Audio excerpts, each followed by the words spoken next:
Yes, nasa kaugnay linya niyan. na po natin si incoming Mamamayang Liberal Party List Representative at isa sa mga napili po no na miyembro ng House Prosecution Team sa pagpasok po ng 20th Congress. Wala pong iba kundi si former Senator Leila De Limao. Good morning po ma'am and welcome po sa aming programa. Good morning po. Good morning, Lisa. Good morning, Nympha. Kumusta kayo? Okay Pleasant naman. Sunday sa inyo. Okay Sa naman inyo po rin kami po. and thank you so Yes. much po sa inyo pong pagpapaunlak sa aming first time matapos na manalo nitong election Oo. 2025. Pero noong senator si ma'am, suki din Suki sa muna. programa natin, di ba? Oo nga, Nympha. Namimiss ko na rin kayo.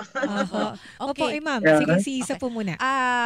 Congresswoman, ayan. Congresswoman De Lima, ito nga po kanina nakausap namin si Senator Francis Tolentino at kanyang pinaninindigan na hindi uubrang tumawid sa 20th Congress yung impeachment trial. Pero kanina meron po siyang nilatag, parang proposal niya na kayang tapusin ito pong impeachment trial hanggang June 30. Halimbawa po, mag-convene po sila as impeachment court this June 11. Ituloy-tuloy hanggang sa matapos po ang Raratsada Hunyo. na. Raratsada po. Sa palagay niyo ho ba, kakayanin ho kung ganun ho yung magiging diskarte po ng Senado?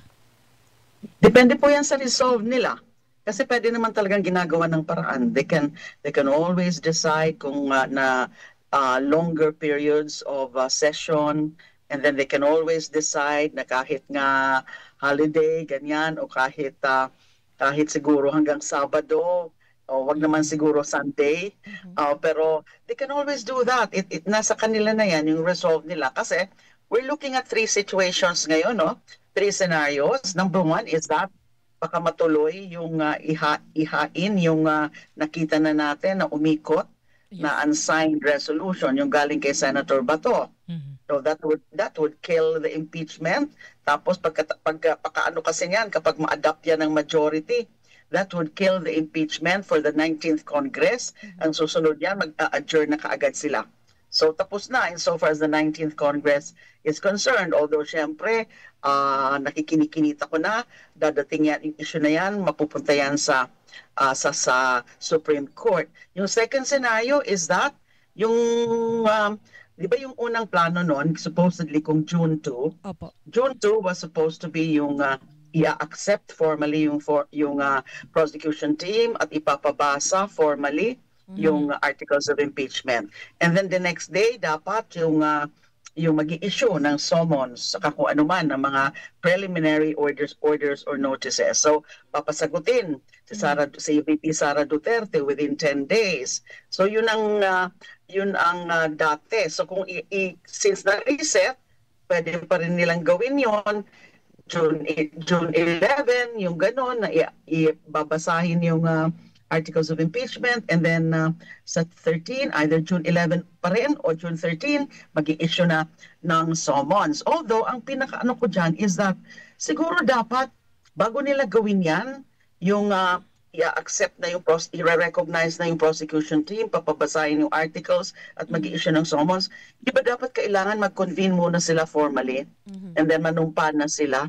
Kasi kasama yan sa proseso ng impeachment trial. So ano magiging personalidad ng Senado sa pag-issue ng summons and other proceedings kung hindi pa sila na-convene formally as an impeachment court? So that's the second scenario na pwedeng may mga ganong preliminary steps pero hanggang dun lang, and then sasabihin nila yung talagang trial is sa susunod ng Kongreso.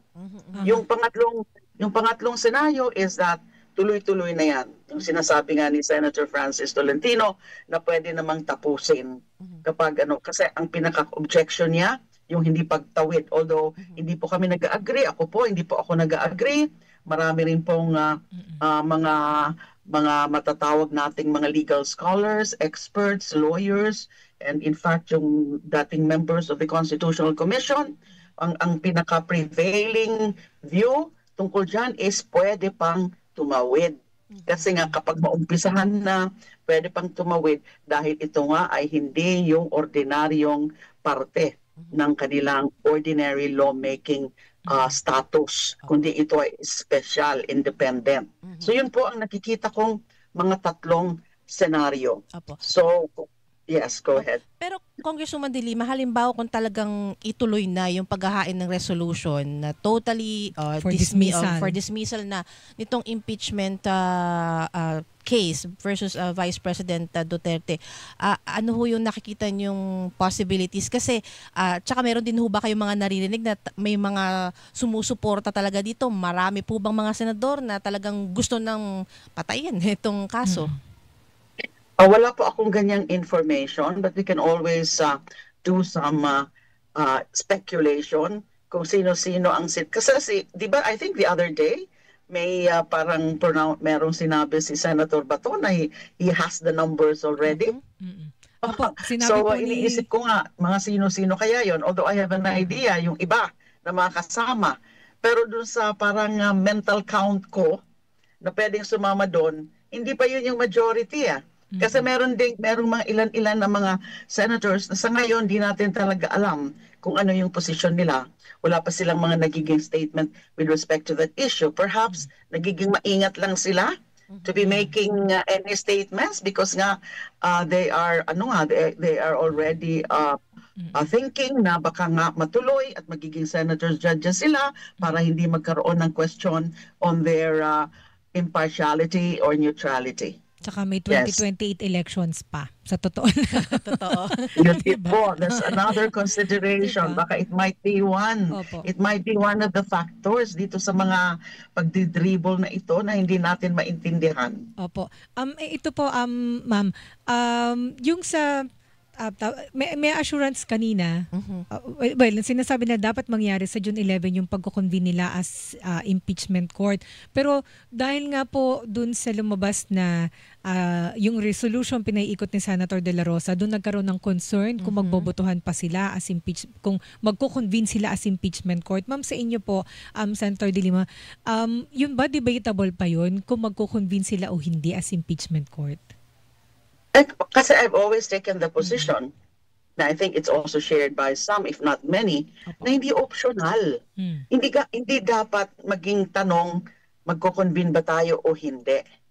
Ang dapat sinasabi, itutuloy natin, gagawin natin kasi yan ang mandato sa Constitution. Malinaw yung imperative duty ayon sa ligang batas. Kaya hindi na dapat yan hindi na dapat magbobotohan on that. Kasi ano na yan given na yan.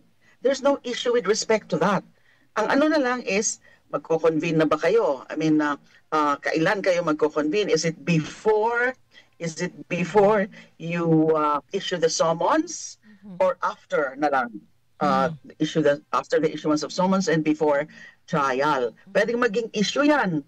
So and then titingnan nila uli yung prevailing rules, yung standing rules, kung kailangan ba nilang i-amend o magkaroon ng mga modifications diyan o i-adopt in toto yung ginamit dati sa previous impeachments. Yun, nasa kanila na yun. And then, pero that's it, kailangan mag-convene muna sila as an impeachment court. Ang nasa timetable po, ma'am, ni Senate President Escudero is sa plenary session, bilang legislative body po ang Senado, ipababasa sa mga congressman, prosecutor yung pong articles of impeachment, and then immediately thereafter, magko-convene po ang Senado bilang impeachment court. Mangyayari na yung nakatoga sila, manunumpa sila, and sasabihin na ni Senate President doon na mag-i-issue na ng summon sa Vice President para sagutin po niya yung articles of impeachment. Pwede rin po siguro yan. Basta yung makita natin na at the very early stage ay mag-convene na sila. Lalo na before they issue the summons. Kasi formal process na yan. Nakasama sa formal procedure. Pag hindi so kailangan maging korte muna sila. Pag hindi po sila nag-convene ng impeachment court, kasi halimbawa nag-prevail po yung panig sa mga Duterte o kung ano pa mang dahilan, kung halimbawang hindi po sila mag-convene bilang impeachment court, ibig sabihin wala pong tatawid sa 20th Congress. Tama ho ba? Yes. Baka nga yun din ang strategy o iniisip ng iba dyan. Yung mga iniisip na, alam mo na, yung talagang ang kanilang mindset ngayon is as much as possible isalba yung lilitisin. So they might come up with such things na parang ang ano na lang natin is that they don't care anymore what exactly the Constitution is saying about yung dapat nga forthwith yung impeachment trial. So actually any scenario is possible now. Ano po? Although I remain very hopeful kasi nga it has generated a lot of interest and talagang ipapakita ngayon ng significant segments of our society, lalo na yung mga eskwelahan, and then mga groups ng clergy, and then mga abogado, mga professor, and then certain personalities, including from former members of the Constitutional Commission. So, siguro naman, since they are politicians, the senators, they will listen also to the public pulse at this stage. Although hindi pa nga dapat yung public pulse na yan ngayon eh. Kasi ano man ang public pulse, ano man ang opinion ng publiko, ano man yung posisyon ng publiko, irrelevant muna dapat yan insofar as Senate convening itself as a court, as an impeachment court. Ano po ang magiging paglalarawan sa Senado kung sakaling hindi sila mag-convene bilang impeachment court at i-dismiss itong articles of impeachment? Opo, ma'am. Yeah, I can't understand, Nympha. Opo. Medyo choppy. Yes, ma'am. Ma'am, ito po. Ma'am, the audio. Opo. Yes. Ma'am, halimbawa, Okay. kung ang mangyari po, hindi mag-convene ang Senado bilang impeachment court, i-dismiss po itong articles of impeachment dahil, sa botohan numero po ang labanan dito Kung halimbawa Numbers po ganyan game. ang senaryo, It's still choppy. Nympha, it's still choppy. Choppy Opo. pa rin po. Nagchachapi tayo. Nagpapaayos Carlo? po natin. It's still choppy. Pwede po siguro, ma'am, Yeah. Opo. Opo, ipaayos lang po namin, Paayos lang po yung- Congresswoman. Oo. Ma'am, anong hitsura ng Senado? Paano nyo ilalarawan kung halimbawang i-dismiss nila yung articles of impeachment, hindi sila mag-convene bilang impeachment court? Kung hindi mo matutuloy? Yes, ma'am. Kung hindi matutuloy? Opo. Is that it? Yes, Yes, po. ma'am. Ano malalaman? I'm afraid that there's going to be an erosion of public trust in the Senate as an institution. Marami pong aalma dyan, marami pong mawawalan ng, if I may say, respeto sa Senado bilang institusyon, which is very sad, which is so unfortunate. Kasi nga, malinaw dapat, pero pinapalabo nila kung ano-ano mga palusot ang ginagawa. So, magiging the institutional integrity of the Senate would be really put to test and would be undermined. Lagay na si Vice President Sara Duterte ang nililitis at nauungkat yung mga issue sa confidential funds at iba pang issue sa kanya. Mga senador ngayon ang nililitis, di ba? Sila na ngayon, they are the ones on trial. The way things are developing and the way personalities and groups are airing their stand. Sila ngayon ang nagiging trial. It's a test sa kanila. Opo. Bilang isang institusyon. Opo. Yes. Congresswoman De Lima, nakausap niyo na ho ba yung mga members ng House Prosecution Team at kasama rin ho ba kayo at si incoming Representative Chel Jokno dun po sa pagbabasa po, presentation ng Articles of Impeachment on June 11? Hindi pa po kami pwedeng sumama, kami ni Representative-elect Chel Jokno. Dahil bagamat umuon na kami, we accepted the offer to be part of the panel. Pero alalahanin nyo, 19th Congress pa po ngayon, di pa po kami miyembro ng Kongreso sa ngayon. Magiging miyembro lang kami sa next Congress, sa July 1, sa 20th Congress. So wala pa po kaming personality to take part, to be members of the official members of the prosecution panel. At wala naman pong advice sa amin, at least sa akin, wala pong advice sa akin sa House leadership about that na isasama kami sa June 11. And I don't expect na isasama kami sa June 11 dahil nga wala pa kaming legal personality. Opo. Pero meron ng initial meetings, tama ba? May initial meetings na po kayo, ma'am? Ay kami po, wala pa po, although I receive the records and I have started reviewing reviewing them. Siyempre, napakakapal, napaka-voluminous. Opo. Voluminous Kasi- records. Opo, kasi ma'am, may mga ugong-ugong na baka daw po i-withdraw yung articles of Yun. impeachment. Iuurong daw. Iuurong daw po. Tapos may sinabi, Pardon? ma'am, kasi may ugong po Again, iuurong. choppy. Again, choppy. I cannot understand you, Nympha. Ano natin, baka pwedeng telepono. Ma'am, kasi may mga ugong-ugong na iuurong daw yung impeachment, yung articles of impeachment para daw ma-save ang kahiyaan na. Kasi daw, pag ituloy yung trial, hindi naman makukuha yung boto to convict. So, ngayon na nga naman iurong kaysa I-atras na Pwede lang. po mapahiya. tumawag na lang. Opo, Opo, ma'am, opo. tatawag na lang po. Tawag na lang po kami. Oh, Sayang ma'am, kasi. sayang.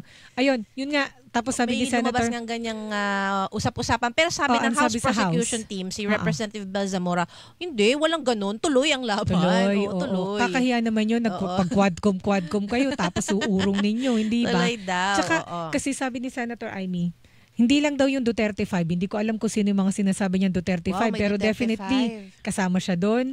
Bato de la Rosa, Senator Bongo, Robin Padilla. Yeah, Yung sino pa isa? hindi Sino ko yung alala isa kung na sino yan? isa. Hindi ko alam kung Villar, di ba? Dalawa yung Villar doon. yeah, okay. Hindi ko alam. Pero basta hindi binanggit ko sino Duterte 5. Pero sabi niya, kahit daw yung mga taga-pro administration, ang kanya daw pakiramdam, hula lang daw niya ito. Gusto na din daw itong madismiss, hindi na tumuloy kasi nakakahiya na pag naglitis ay maa-acquit lang dahil hindi makukuha yung kailangan number 2 to convict. Ayan. Ma'am, si Congresswoman De Lima, ma'am, yun po yung yung umuugong po na iuurong na daw po yung articles of impeachment kasi Opo. Ayusin natin sa ilang minuto. Ako yung nadidinig ko. Oo nga. Nagpi-feedback. Ayun. Nagpi-feedback. So balikan natin saya. Meron pa tayong 6 minutes. Patch out.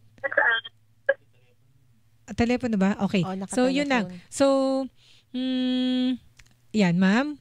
Congresswoman. Yes. Opo, ayan. Opo. Ma'am, yun po. Kaya po namin natanong kung may preliminary meeting na kayo with the prosecutors is may ugong po kasi na iuurong daw. Baka iurong na kasi kahiyaan daw po baka hindi naman daw po makukuha yung boto to convict, so might as well iurong na lang yung articles of impeachment. Meron ho bang ganun na balak iurong po yung kaso? Wala po akong naririnig, not anyone from the prosecutor or anyone in government or anyone na mga medyo kasama rin sa pag-prepare for the impeachment. Wala pa po akong naririnig tungkol dyan. At kahit nga po meron, para sa akin, irrelevant yan kasi nandyan na. Na-transmit na yung articles of impeachment. Hindi nga optional sa Senado na i-dismiss o hindi na itutuloy o kung ano man. Kasi ang tungkol nga sa kung matatalo lang o hindi, wag na muna po natin pag-usapan ngayon kung conviction ba or acquittal. Ang inuutos ng konstitusyon ay ituloy ang paglilitis. Ipakita yung mga ebidensya for the prosecution and then later sa defense. And then tingnan natin sapat ba para ma-convict. And then yung boto na yan, yung sinasabing baka matatalo lang kasi kung ano man ang binilang nilang mga numero, ay hindi pa yan nakakasiguro. Hindi pa yan yung final. Ang more or less na may certain degree of certainty kung mako-convict or ma-acquit ay pag nakita na yung ebidensya at lalo na kung ito ay makita ng linaw at makita na malapit ang ebidensya, then doon na pwede na yung on the part of the senators, judges, ay they should start assessing and they should start telling themselves kung ano ang tamang verdict based on the evidence and based on their conscience. Ayun. And with that po, ma'am, maraming salamat at abangan po natin. Sabi nga natin, critical po, crucial itong susunod na 3 araw sa Senate. Oo nga po. Ma'am, maraming salamat po. Thank you so much po. Ingat po kayo palagi. You're welcome. Have a good Sunday. Thank you. Happy Sunday po. Yan Salamat po si incoming Mamamayang Liberal Party List Representative Leila De Lima. Ayun. So sabi niya, hindi Hilingan walang pinoprotektahan.